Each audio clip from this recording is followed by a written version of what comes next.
Good to have you with us here on the Tuesday edition of the South African Morning. I'm Gareth Edwards. Now, rape and abuse, very sad, everyday realities in South Africa. April is Sexual Assault Awareness Month. I'm joined by Mara Glennie, Tears Foundation founder, to chat more about what they are doing this month. And Mara, good morning to you. I really appreciate your time in speaking to us. And it's so important we talk about Sexual Assault Awareness Month because we've been seeing the crime stats come out from last year, also this year as well, and sexual assault is still such a big issue. Why do we never seem to get on top of this, do you think? Good morning. Good morning. It is indeed a problem. We live in a dangerous country for women and children, but never forget that men also get raped. So we live in a very, very dangerous time. I don't think it gets to the bottom because we don't show the will that we did, for example, with fighting coronavirus against the scourge of rape and abuse. Yeah, many people last night during the family meeting, as it's now become known, actually wanting the president, tell me what you think of this idea, wanting the president to also come out and have family meetings about other issues other than COVID. Let's talk about rape, violence, GBV, and toxic masculinity, all of that. The president needs to do more. Is that what you're saying? Would you agree? I think as a country we need to do more, and we need to stop talk shops because there've just been so many, and I always go along to keep abreast of the information, and I leave and I go back the next year and we cover the same topics. What we need is a less talk and more action. I was about to say, it almost does feel like every time I do an interview on sexual assault, not in this particular case, but just when we discuss the statistics and NGOs trying to do what they can, I do feel like I'm having the same conversation. So let's say you and I finish talking here today. When you talk about action, like what? What can the average South African do? Where do we begin this? Let's talk about action. So the first thing that I always say to people is if you know someone's been abused, make yourself available to them. And I'm not talking about giving advice, because actually when you're in that bad circumstance, you don't want another bit of advice, because by then most likely everyone in your life has given you advice. What you need is the how-to. So people need to step up and say, if you need a place to stay, you can stay with me. If you need to get your CV rewritten, I'm here. I'll have coffee with you and I'll help you rewrite your CV. We need positive action, not sympathy and a murmuring of, that's nice, or I'm here for you. You need action. You need, the thing is, the abuse is nearly always a situation where the victim is the person to blame. And you feel desperate, alone, and afraid. So you need someone who comes up, puts their arm around you and says, I'm here for you. I've heard this before, and tell me if I'm phrasing it incorrectly or I've got it completely wrong, Mara, that it's the victim mentality, that the victim, they feel they are actually to blame. That's the kind of psychosocial abuse that they're facing. They actually feel that they deserve it in some cases and that they are to blame. And that must be very tricky to handle. Very difficult because, in fact, you are blamed. I'm a survivor. That's why I started Tears. And I started Tears so that, and which I've been running for 10 years, and we help thousands of people every month.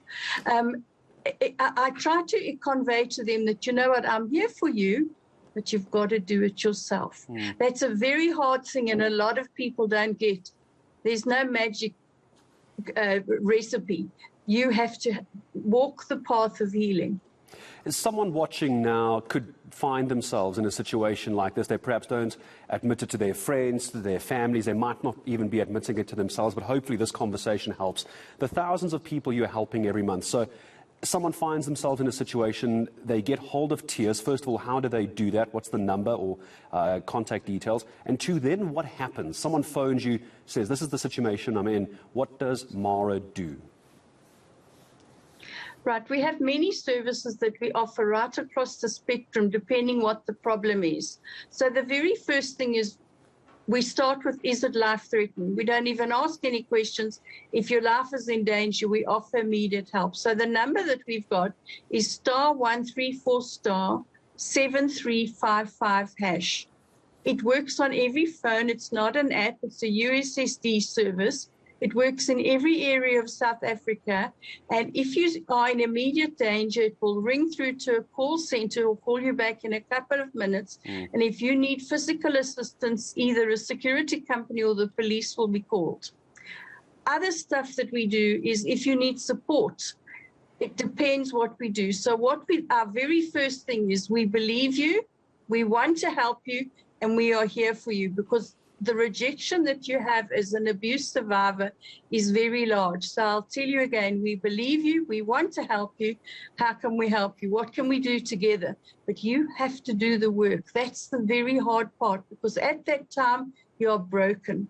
And it takes courage to heal. It does. Mara, I'm going to ask you as well. I'm not able to write it down because I don't have a piece of paper with me. Can you just repeat that number again? I think Tumza's going to do me a favour, my partner in news, and just take the number down. Give me that number again, please. We've got 3 places you can contact. Our organisation is called TEARS, T-E-A-R-S, and our website is www.tears.co.za, and we answer every single mail. I answer them personally. Although we have 15 staff, I check the incoming mails because sometimes they come at midnight. The next thing is that you can call, you can mail me, Mara at tears.co.za, and you can dial our number, which is *134 *7355#, and it works in every area in South Africa. You dial the number and follow the prompts.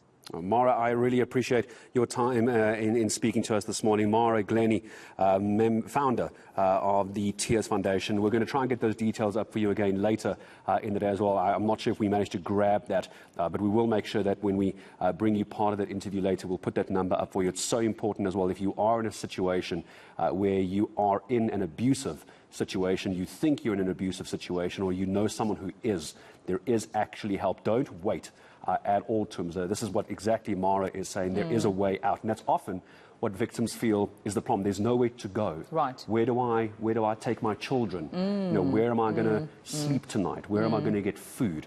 And that's that victim mentality which needs to be not taken care of and addressed. Obviously it does, but there needs to be this point that there is hope and there's a place to go. So tears.co.za, and I'm not sure if you managed to grab this number. Thank you. Absolutely. That email, Mara at tears.co.za, but also the number again, *134 *7355#, *134 *7355# is the number you can dial. But I appreciate the honesty and transparency from Mara about saying, you know, you have to do the work. There's so much work that lies ahead. She's there for you. The organization is. The 15 staff members are there.